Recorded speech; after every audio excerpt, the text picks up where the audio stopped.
Do people often tell you that they like your head? Well, if you've got a head like this, people are going to be telling you all the time. Today I'm going to show you how to make these cool and funky heads. They're easy to make, fun to do, and I reckon they look pretty bloody good. Yeah. First thing you're going to need is some board. I have used 6mm thick MDF board because it's nice and solid, but it's pretty easy to work with, and it's not so heavy that I find it difficult to pick up and to manage when my hands are really sore.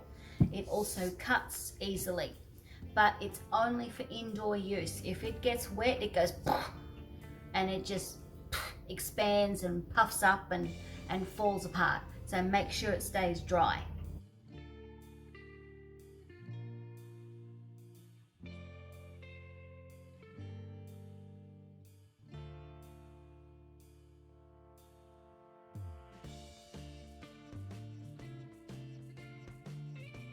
Now when it comes to cutting it out, you've got a few options. The first option and the easiest option is to ask someone to do it for you. But there's no fun in that. I used a cordless jigsaw. I used one of these because I had one and because I can use it. If you've got access to one and you've been too scared to use it in the past, have a go, because this project is the perfect thing to learn on, because you really can't get it wrong. You know, it's not like things have to be straight and square and neat. If you go a bit crooked, well, that's the way your head comes out. If you don't have access to a jigsaw, you have to do it the old-fashioned way with a saw. Now this, you'll see it's a little bit smaller than the average saw, but it's a saw, and I bought this one specially ages and ages ago because it's a bit smaller, and I thought I'm a bit smaller, so my tools need to be a bit smaller. So a good old-fashioned saw will do the same job. It's just going to take a lot more elbow work from you.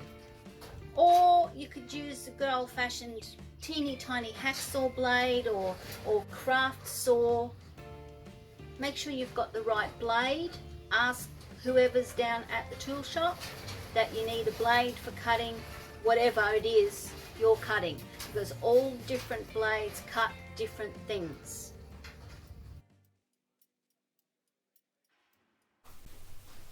Now you're going to need inspiration to find a face to paint. So all you need to do is open up a Google window and type in abstract face art, and then come up here and click on images,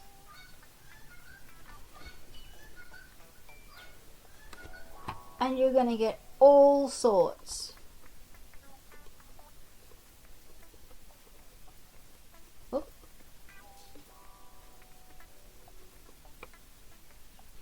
Some there. It's an interesting one. It's a nice one. Whoa! And just keep scrolling and searching and seeing which ones you like, and eventually you'll come up with a design that you think you can do. Oh, look at that one. Woo! That one's a bit fancy.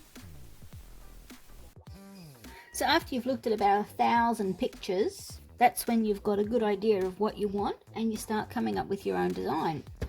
Your design doesn't need to be the actual size of the finished product. This is just you coming up with your ideas. And it's probably easier to start with something major and central, like the nose area. And then do your eyes, perhaps. This one's got square eyes. I didn't know that until I actually drew it. Give him an eyebrow. There's his eyeball. What's going to happen here? This is going to come down. Ones with big lips always look great. So Love the big lips. And then there you go. See how quick it comes together? You can put colours or designs on their face. You can do whatever. So when you're finally happy with the design, then you have to transfer it from your paper to your board. Again, doesn't need to be perfect. There is no such thing as perfect with this piece of art. You draw it onto the board, and really this is just to get the outline, because the next step is going to be to cut it out.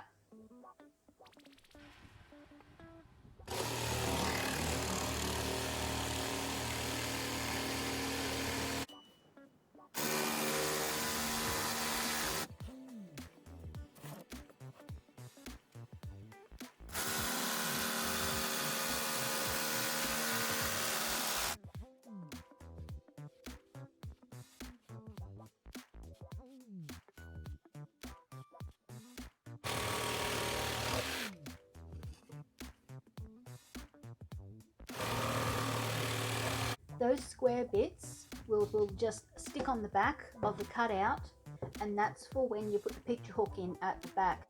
It's going to depend on the thickness of the material that you have used, but in my case, because this is only 6mm thick, if I was to screw, the hook for hanging it on, if I was to screw that in, it'd stick out the front.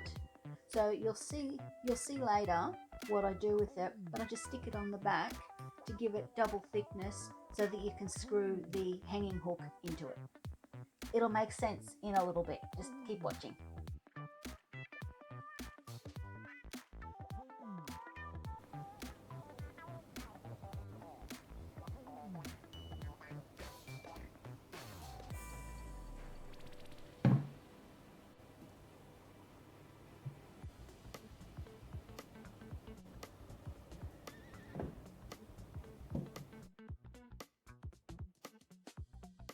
This next step is optional, but I think it's a good idea to do, because by giving the board a coat of paint in one light color, you're basically sealing it and giving it all a consistent finish. That way, all the colors that you put on top, the light colored base is going to make your colors really pop, and they're all going to be consistent from top to bottom.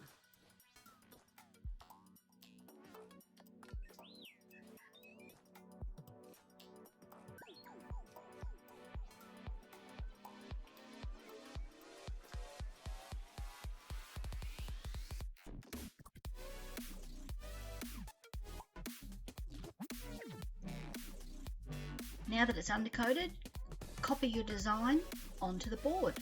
Just eyeball it, do it freehand. Again, doesn't need to be perfect, just kind of close enough so that you know where all the different coloured paints need to go. And then you can paint it.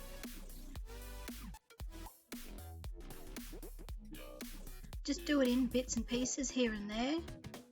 Let each colour dry before you paint the different colour next to it. That's the first coat done.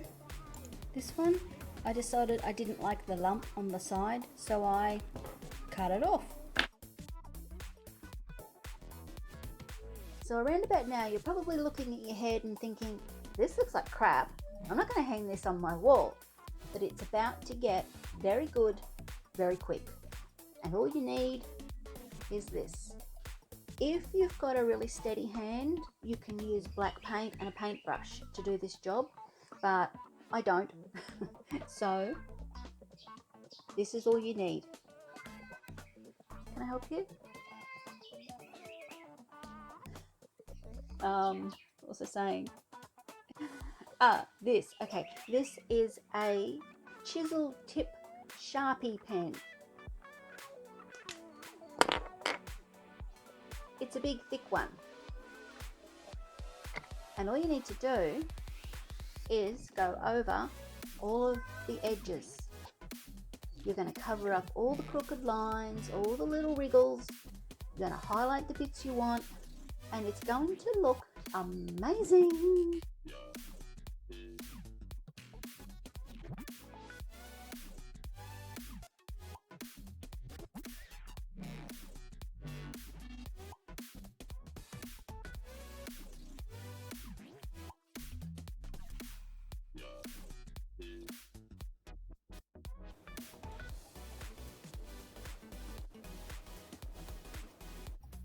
finally, you just need to get a hook and screw it into the back. I just got a little bag of these. Hooks and the screws are in the one bag. Just screw it into the back.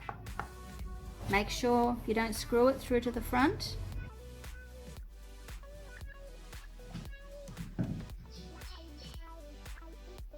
If you enjoyed this video, remember to like, subscribe, and then share it with your friends.